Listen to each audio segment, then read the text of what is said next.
Hello everyone, मैं हूँ आचार्य कृति। एक बार फिर आपके साथ मौजूद हूँ एक नई वीडियो लेकर। आज इस वीडियो में आपके साथ बात करूँगी डिप्रेशन पर। वैसे तो मैं डिप्रेशन की रेमेडीज़ से रिलेटेड वीडियोस आपके साथ शेयर कर चुकी हूँ, लेकिन ये समय है जब हम डिप्रेशन पर खुलकर बात करें। काफ़ी सारे लोगों ने मुझे सुशांत के इंसिडेंट के बाद कहा कि मुझे उनकी मनःस्थिति के बारे में बात करनी चाहिए, मुझे उनके प्लानेटरी कॉम्बिनेशंस के बारे में बात करनी चाहिए। लेकिन यहाँ मैं आप सभी को बता दूँ कि मैं सिर्फ़ और सिर्फ डिप्रेशन के बारे में बात करूँगी। हाँ, कुछ रेफरेंसेस मैं उनके ज़रूर यहाँ पर कोट करूँगी। तो अगर हम बात करें डिप्रेशन की, तो डिप्रेशन क्या है? मैं आपको बता दूं कि डिप्रेशन कोई बीमारी नहीं है, डिप्रेशन कोई डिज़ीज़ नहीं है, ये एक सिंड्रोम है। जब हम बीमार होते हैं तो कुछ कारण होते हैं उनके पीछे, उसके बाद उसके सिम्टम्स दिखने लगते हैं और उसी के बेसिस पर हम उसका ट्रीटमेंट करते हैं। लेकिन डिप्रेशन के कभी कोई कारण नहीं होते। डिप्रेशन के सिम्टम्स दिखने लगते हैं और क्योंकि उसके कारण नहीं है, इसीलिए उसको ट्रीट कर पाना थोड़ा मुश्किल हो जाता है। जैसे कि सर्दी लगी तो बुखार चढ़ गया, ठंडा पानी पी लिया तो गला ख़राब हो गया, और अगर टेंशन बहुत ज़्यादा ले ली तो बीपी और शुगर भी फ्लक्चुएट होने लगता है। ये कुछ जनरल फिनोमिना है जो सभी के साथ घटते हैं और ऐसा होता ही है। लेकिन डिप्रेशन के साथ ऐसा कोई सेट रूल नहीं है। एक बात जो कि मेरे लिए बहुत छोटी सी है, किसी के लिए जानलेवा हो सकती है। डिप्रेशन एक ऐसी मानसिक स्थिति है जहाँ पर हमारा दिमाग हमें डोमिनेट करने लगता है, और ऐसा ही कुछ सुशांत के साथ भी हुआ होगा। जिन लोगों के लगन में राहु होता है, वो उन लोगों का जो दिमाग है वही उनकी सबसे बड़ी ताकत और सबसे बड़ी कमज़ोरी बन जाती है। बहुत ज़्यादा पर्सनल डिटेल्स शेयर ना करते हुए आपको बताऊंगी कि हर इंसान इस केस के बारे में स्टडी कर रहा है। अगर जर्नलिस्ट और उनके करीबी लोगों से बात करी जब, और पता लगा कि वो डिप्रेशन के शिकार थे, एक एस्ट्रोलॉजर होने के नाते जब मैंने भी उनकी हॉरोस्कोप को रीड किया तो मुझे भी लगा कि बेशक वो डिप्रेशन के शिकार थे। पर ऐसा क्या हुआ कि एक शारीरिक रूप से स्वस्थ इंसान, एक इंसान जिसकी इतनी सारी फ़ैन फॉलोइंग है, एक इंसान जिसने इतना पैशनेटली काम किया हो इंडस्ट्री में, ऐसा क्या हुआ कि उसको इतना बड़ा कदम उठाना पड़ गया? एज़ पर एस्ट्रोलॉजिकल कैलकुलेशंस नवंबर 2019 से ही वो ये सिचुएशन फेस कर रहे होंगे। लेकिन जनवरी फरवरी तक आते आते उनको थोड़ा एहसास भी हो गया होगा इस चीज़ का कि चीज़ें उनके लिए वर्कआउट नहीं हो रही हैं, और उनको प्लैनेट का थोड़ा सा सपोर्ट भी मिला होगा, इसलिए उनको कुछ हेल्प भी मिल गई वहाँ से। लेकिन अप्रैल आते आते तक चीज़ें वर्स्ट हो गई होंगी उनके लिए, क्योंकि गुरु की दशा चल रही थी, गुरु नीच के थे और साथ ही राहु भी इन्वॉल्व थे। राहु केतु उनके हॉरोस्कोप में पूरा डिप्रेशन दे रहे थे। ना सिर्फ डिप्रेशन बल्कि हाउस अरेस्ट की सिचुएशन बन गई थी। इसी बात के साथ मैं यहाँ आपको बताना चाहती हूँ कि सिर्फ डिप्रेशन कारण नहीं हो सकता इतने बड़े कदम उठाने का, क्योंकि जब आदमी डिप्रेशन में होता है तो वो वहाँ से भागने की कोशिश करता है, वो खुद को बचाने की कोशिश करता है और वहाँ से निकलने की कोशिश करता है। लेकिन जब उसके साथ एग्रेशन भी मिल जाता है तो विल पावर इतनी स्ट्रॉन्ग हो जाती है, कहीं ना कहीं वो एग्रेशन जो है वो ईगो में कन्वर्ट हो जाता है। और अगर ऐसे में प्लैनेट का सपोर्ट मिल जाए तभी इतना बड़ा कदम उठाने की हिम्मत आती है इंसान के अंदर। इसको मैं एक छोटे से एग्ज़ाम्पल से आपको समझाना चाहूँगी। जब एक इंसान अपना घर छोड़ता है, घर छोड़ने का प्लान कर रहा होता है, तो उसके पेरेंट्स उसको समझा लेते हैं, उसके फ्रेंड्स उसको समझा लेते हैं, वो वहीं पर ही रुक जाता है। फिर कुछ समय के बाद फिर ऐसी टेंडेंसीज़ होती हैं, वो सोचता है नहीं मुझे घर छोड़ के जाना है, पर उसकी फैमिली, उसके फ्रेंड्स उसको समझाते हैं तो वो रुक जाता है। लेकिन लाइफ में एक स्टेट ऐसी आ जाती है जब वो घर छोड़ने की बात करता है और उसको कोई रोकने वाला नहीं होता। वो एक ऐसी स्टेट होती है जहाँ पर वो अपना घर फाइनली छोड़ देता है। ऐसा ही कुछ सुशांत के साथ भी रहा होगा। जब मैंने आपको बताया नवंबर से ही उनकी सिचुएशन का उनको आभास हो गया होगा। जनवरी फरवरी में उन्होंने सोचा होगा कि चीज़ें वर्कआउट नहीं कर रही, हो सकता है उन्होंने ट्राई किया हो, लेकिन प्लैनेट का उनको सपोर्ट नहीं मिला। लेकिन अप्रैल आते आते तक चीज़ें इतनी वर्स्ट हो गई कि उनको शायद अंदाज़ा ही नहीं रहा और वो कुछ और समय का इंतज़ार ही नहीं कर पाए, और जून में आपने देखा कि उन्होंने कितना बड़ा स्टेप लिया।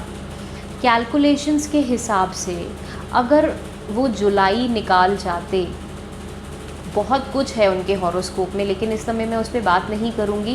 अप्रैल से जुलाई तक का टाइम उनके लिए बहुत ज़्यादा टफ था। अगर वो ये टाइम निकाल जाते किसी तरह से, तो ना सिर्फ वो सरवाइव करते बल्कि वो बहुत अच्छा काम कर सकते थे, बहुत अच्छा अपनी लाइफ में। अफसोस उन्होंने किसी से बात ही नहीं करी इस बारे में। आज का मेरा वीडियो जो है ये सुशांत के बारे में बिल्कुल भी नहीं है, ये डिप्रेशन के बारे में है। लेकिन मैं उनका ज़िक्र यहाँ पर इसलिए कर रही हूँ क्योंकि बहुत सारे लोग इस इंसिडेंट से सदमे में आ गए हैं।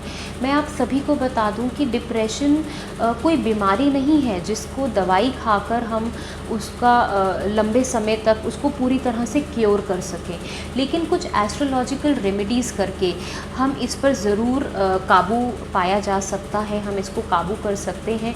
क्योंकि हॉरोस्कोप में या एस्ट्रोलॉजी में चंद्रमा एक ऐसे प्लैनेट हैं जिनके इम्बैलेंस की वजह से ये स्थिति आती है। मैंने बहुत सारे लोगों को एस्ट्रोलॉजिकल रेमेडीज़ करके ठीक होते हुए देखा है। आज की डेट में वो कोई दवाई नहीं खा रहे, अपने परिवार के साथ रहते हैं और बहुत खुशी खुशी अपने परिवार के साथ रहते हैं, बहुत अच्छे से अपने परिवार के साथ रह रहे हैं।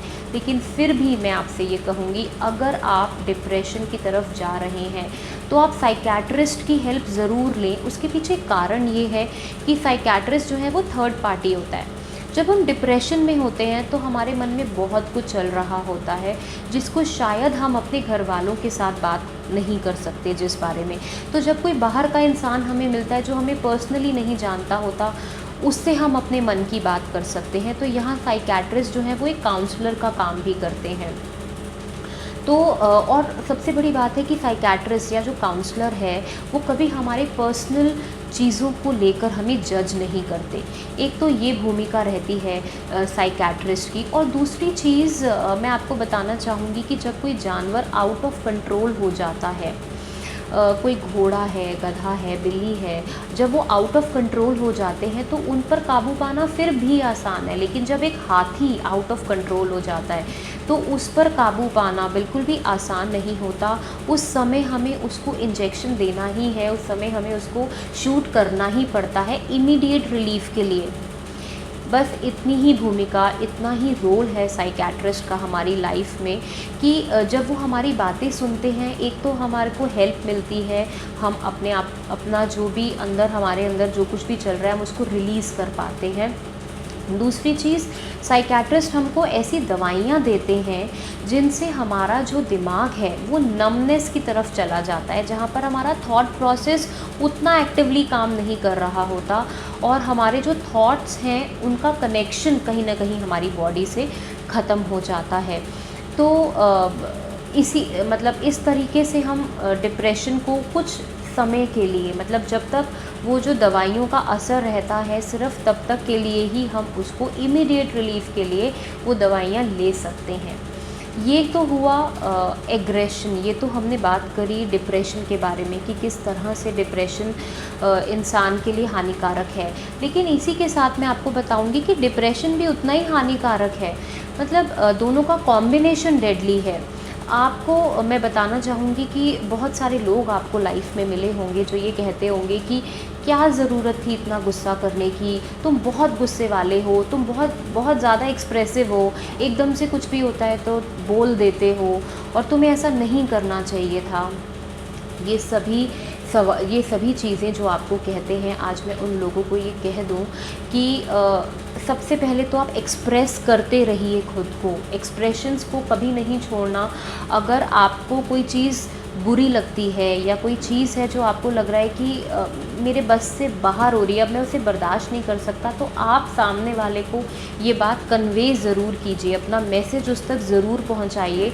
क्योंकि जब आप अपने इमोशंस को सप्रेस करने लग जाते हैं तो कहीं ना कहीं आपकी बॉडी में, आपके शरीर में एक फोड़ा बनने लगता है और उसके अंदर पस फॉर्मेशन बढ़ने लगती है। जब हम बहुत ज़्यादा अपने इमोशंस को सप्रेस कर लेते हैं तो वो पस बढ़ जाती है और अल्टीमेटली हमारी बॉडी में इन्फेक्शन फैल जाता है। हमारी बॉडी में पस बनने लगती है और अल्टीमेटली हमारी पूरी बॉडी में वो इन्फेक्शन फैल जाता है। इसीलिए प्लीज़ अपनी बातों को एक्सप्रेस ज़रूर करें। जो आप कहना चाहते हैं अपने मन में ना रखें, उसको ज़रूर आप एक्सप्रेस करें। ऐसे आपका जो एग्रेशन है वो बाहर निकलेगा। वैसे ज़ेन मास्टर्स जो हैं वो ये कहते हैं कि जब आपको बहुत ज़्यादा गुस्सा आए तो आप जंगल में चले जाइए और वहाँ पर आप लकड़ियाँ काटिए। इसको कहने का मकसद उनका यही होता है कि जब आपको अंदर गुस्सा है, आप बहुत ज़्यादा गुस्से में हैं, तो जब आप जंगल में जाते हैं और लकड़ी के ऊपर अपना गुस्सा निकालते हैं, लकड़ियाँ काटने लगते हैं आप वहाँ पर, तो एक तो आपका गुस्सा निकलता है और वो लकड़ी को ऐसी शेप मिल जाती है जिसको हम बाद में इस्तेमाल भी कर सकते हैं। तो गुस्सा निकालना बहुत ज़्यादा ज़रूरी है। लेकिन आज की इस डेट में ये कहना बहुत टफ़ रहेगा और ऐसा कोई कर भी नहीं सकता कि गुस्सा आया तो जंगलों में चले गए और लकड़ियाँ काटने लग गए। लेकिन यहाँ पर मैं आपको ज़रूर ये कहूँगी कि आप योगा करिए, ब्रीदिंग एक्सरसाइज से ब्रीदिंग को नॉर्मल रखकर आप अपने एग्रेशन पर काबू पा सकेंगे। और बहुत ज़्यादा है तो आप कार्डियो करें। कार्डियो से आपकी हाइपर एनर्जी जो है वो कंज्यूम हो जाएगी वहाँ पर और आपको रिलीफ़ मिलेगा। बहुत सारे पेरेंट्स हैं जो मुझे कहते हैं कि बच्चे एक्सरसाइज करना शुरू तो करते हैं लेकिन हर समय उनको कोई चाहिए जो उनके पीछे पड़ा रहे कि एक्सरसाइज करो। तो ऐसे में मैं उन बच्चों को कहना चाहूँगी कि आप जिम भी जा सकते हैं, एक इंस्ट्रक्टर से आप ट्रेनिंग भी ले सकते हैं, लेकिन किसी भी फॉर्म में आप प्लीज़ एक्सरसाइज करें। एक्सरसाइज करना बहुत ज़्यादा ज़रूरी है।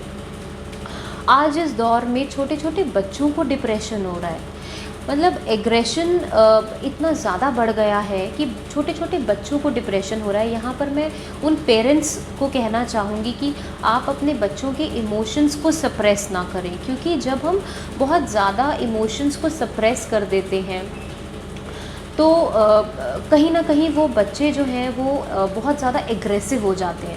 आप उन्हें एक्सप्रेसिव रहने दीजिए, एग्रेसिव ना बनाएं उनको। और जब वो बहुत ज़्यादा एग्रेसिव हो जाते हैं तो फाइनली वही एग्रेशन उनके डिप्रेशन में कन्वर्ट हो जाता है। यहीं पर मैं एक और चीज़ आपके साथ शेयर करना चाहूँगी कि आजकल बच्चों को ना प्राइवेसी चाहिए। बच्चे चाहते हैं कि हम अपने कमरे में ही बंद रहें, अपने कमरे में बंद रह कर पढ़ें। हमें अपनी प्राइवेसी चाहिए, अपना फ़ोन चाहिए, फ़ोन में कोड चाहिए। तो ठीक है, उनकी प्राइवेसी भी अपनी जगह ठीक है, लेकिन एज अ पेरेंट आपके लिए ये जानना बहुत ज़रूरी है कि आपका जो बच्चा है उसकी मनस्थिति क्या है, वो क्या चीज़ें देख रहा है, वो किन चीज़ों के बारे में पढ़ रहा है, या कौन कौन से दोस्त हैं, किस चीज़ के बारे में वो बहुत ज़्यादा बात कर रहा है। क्योंकि अल्टीमेटली जो बच्चे देखते हैं या जो बच्चे सुनते हैं वही उनका सबकॉन्शियस भी डेवलप करता है।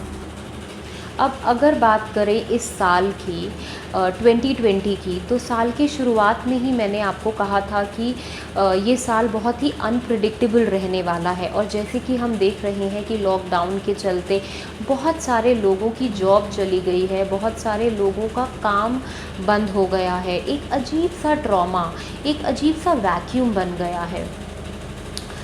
फिर भी मैं आपको बताना चाहूँगी कि डिप्रेशन जो है उसका सक्सेस और फेलियर से कोई लेना देना नहीं है। ऐसे बहुत सारे लोग फेलियर रहे हैं जिन्होंने बार बार ट्राई करके चीज़ों को इम्प्रूव किया है और आज की डेट में वो बहुत सक्सेसफुल हैं। और ऐसे बहुत सक्सेसफुल लोग हैं जो डिप्रेशन का शिकार हैं।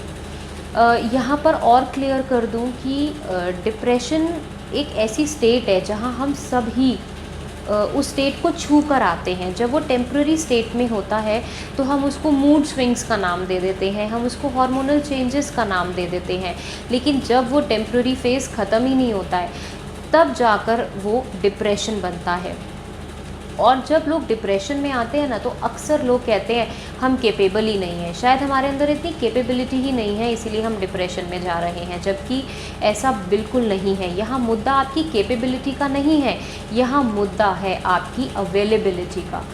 जिस समय आपकी ज़रूरत है उस समय अगर आप अवेलेबल नहीं हैं तो आपकी कैपेबिलिटी किसी काम की नहीं है।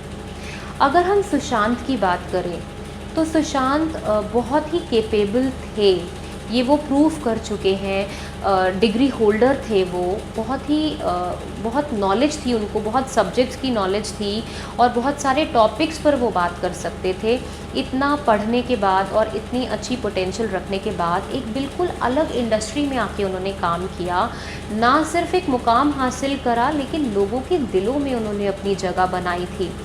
तो ऑफ कोर्स वो एक कैपेबिलिटी अपनी प्रूव कर चुके थे और इतने लंबे समय से अपने घर वालों से दूर रह रहे थे, अपने फादर से दूर रह रहे थे। अब ये समय था जब वो अपने फादर के साथ कुछ समय बिताते, उनको एक अच्छा फ्यूचर देते और उनके साथ रहते, पर अफसोस आज वो अवेलेबल नहीं है।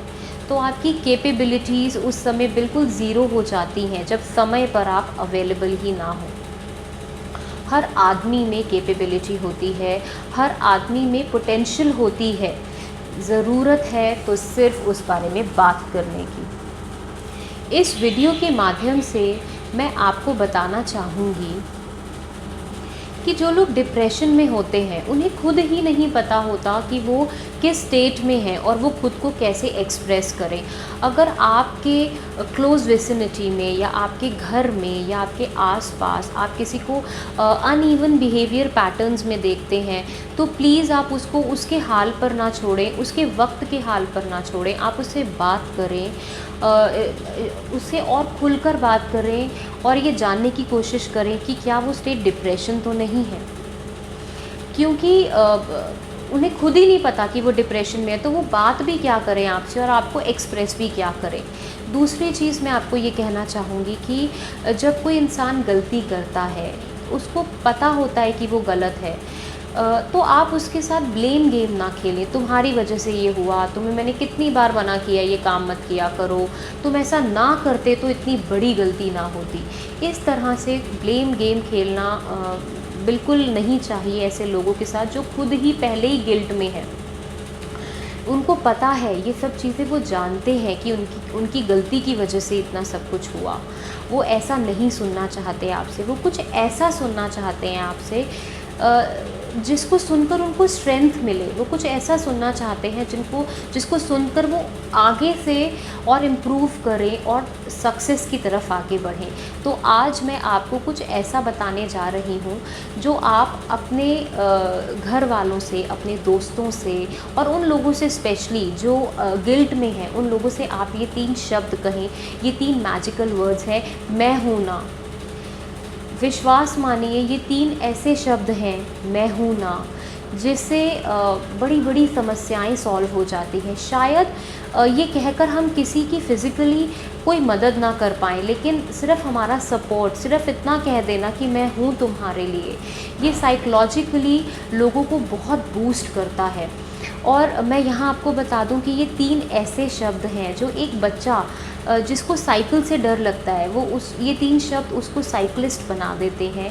एक ऐसा इंसान जिसको पानी से डर लगता है, जब हम ये 3 शब्द उन्हें कहते हैं कि कोई बात नहीं, तुम जाओ तो सही, मैं हूँ ना, ऐसे इंसान को एक तैराक, एक स्विमर बना देते हैं। और जब कोई इंसान पहली बार कोई चीज़ ट्राई करता है और उसमें वो फेल हो जाता है, तो यही 3 शब्द हैं जो उसको साइकोलॉजिकली हेल्प करते हैं आगे बढ़ने के लिए और सक्सेसफुल होने के लिए।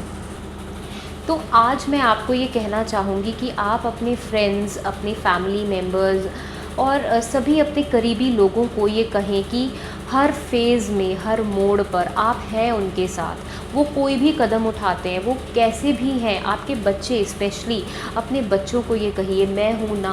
क्या हुआ अगर आज मार्क्स अच्छे नहीं आए, क्या हुआ अगर ये अटेम्प्ट क्लियर नहीं हुआ, कुछ भी आपकी लाइफ में प्रॉब्लम है, कुछ भी है, मैं हूँ ना, मैं हूँ आपके लिए, जो आपको सपोर्ट करूँगी हमेशा। आप इस तरह से अपने बच्चों से और अपने फ्रेंड्स से बात कर सकते हैं।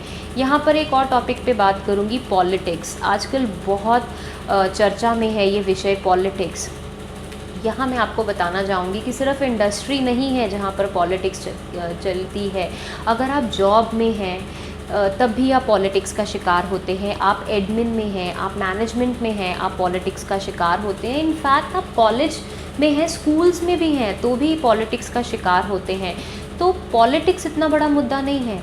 मुद्दा है कि आप अपनी पोटेंशियल को समझें, आप किस लायक हैं, आपकी पोटेंशियल क्या है, और आप अपनी स्थिति में रहें। आप जिस स्टेट ऑफ माइंड में हैं उसको बरकरार रखना बहुत ज़्यादा ज़रूरी है। किसी की बातों में आने की ज़रूरत नहीं है, खुद को एम्पावर करना बहुत ज़रूरी है। मैंने आपको बताया आप योगा से खुद को एम्पावर कर सकते हो। मेडिटेशन बहुत अच्छा ज़रिया है जिससे आप अपनी इनर स्ट्रेंथ को बढ़ा सकते हो। तो हमें पॉलिटिक्स में नहीं फंसना, हमें अपनी पोटेंशियल को पहचानना है और फिर खुद को एम्पावर करना है। इससे पहले कि मैं इस वीडियो को आगे बढ़ाते हुए आपके साथ एस्ट्रोलॉजिकल रेमेडीज़ शेयर करूं, मैं एक छोटा सा टिप आपको देना चाहूँगी, और मैं चाहूँगी कि आप अगर कभी भी किसी प्रॉब्लम में फंसें तो इस बात को ज़रूर याद रखें कि कोई भी प्रॉब्लम ऐसी नहीं है जिसका सल्यूशन ना निकल सके। फिर मैं आपको दोबारा ये बात कहूँगी कि ऐसी कोई भी परेशानी नहीं है जिसका सल्यूशन ना हो सकता है कि आपके पास उसका सल्यूशन ना हो। इसीलिए बात करें अपने फ्रेंड से, बात करें अपने घर वालों से, जिस पर भी आपको विश्वास है और आपको लगता है कि उनकी जो सजेशन है वो आपके लिए हेल्पफुल रहेगा, आप उनसे बात करें। शायद वो किसी प्रॉब्लम का सल्यूशन आपको दे दें। तो आपको बिल्कुल घबराने की ज़रूरत नहीं है। कोई प्रॉब्लम आती है, कोई बात नहीं, उसका सल्यूशन है। सिर्फ इतना अगर आप जान लें तो कभी डिप्रेशन आपको नहीं होगा, कभी एग्रेशन आप पे भारी नहीं पड़ेगा। अब मैं आपसे बात करूंगी कुछ एस्ट्रोलॉजिकल रेमेडीज़ की, जिसको करके आप अगर डिप्रेशन में हैं तो उससे बाहर आ सकते हैं। और अगर आप जनरली भी ये रेमेडीज़ करते रहेंगे तो आपको डिप्रेशन कभी होगा ही नहीं। तो रेमेडीज़ की अगर बात करें तो सबसे पहली रेमेडी मैं आपको दूंगी कि आप अपने घर में बहुत चिल्लाकर बात ना करें। कई बार क्या होता है, हमारी कोई चीज़ पूरी नहीं होती या हम अपनी कोई बात मनवाना चाहते हैं तो हम चीखने चिल्लाने लग जाते हैं। उससे बच्चों पर भी बुरा असर पड़ता है। बच्चों के दिमाग में ये बात बैठ जाती है बचपन में ही कि जो काम आसानी से ना हो उस पर चिल्लाने लग जाओ, जो काम हमारे बस का नहीं है उसके ऊपर चिल्लाने लग जाओ। कहीं ना कहीं चिल्लाने से राहु भी अफेक्ट होते हैं, बुध तो ख़राब हो ही रहे हैं। तो प्लैनेट्स को अगर हम थोड़ा सा ट्रीट करें तो इसलिए हमें बहुत ज़्यादा चिल्लाकर अपने घर में बात नहीं करनी चाहिए। बहुत आराम से कोई बात, आपकी बात नहीं भी सुन रहा तब भी आप कामली ही उससे बात करें। इससे बच्चों पर भी अच्छा जो असर है वो अच्छा पड़ता है। दूसरी चीज़ है कि आप बहुत ज़्यादा नेगेटिविटी अपने घर में ना आने दें। आजकल हम लॉकडाउन में घर पर हैं, कुछ लोग बाहर जा भी रहे हैं पर माहौल बहुत ज़्यादा अच्छा नहीं है। न्यूज़ में भी हम नेगेटिविटी को देख रहे हैं बहुत ज़्यादा, या कोई एक ऐसा मुद्दा हम अपने घर में उठा लेते हैं जिसके बारे में बार बार उसी के बारे में बात करने लगते हैं। तो आप ऐसा ना करें।